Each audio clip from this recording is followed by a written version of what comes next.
iniisip ko nga dyan gusto ko rin itanong yan ba't pag namamatay yung pulis at sundalo, wala tayong masyadong sinasabi?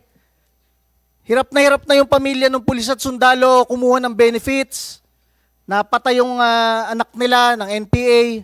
Pero pag merong napatay na NPA, syempre lalabas na dyan lahat ng grupo. Dating member ng karapatan and everything, democratic, ganto-ganto yan. Sinasabi ko, inuulit ko ngayon, the only reason kung bakit lumalala yung red tagging na yan is because tinotolerate natin yung vagueness ng mga termino, academic freedom.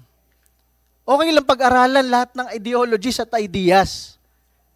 Okay nga lang pag-aralan yung rebellion Pero when your students, your members, bear arms against the government, against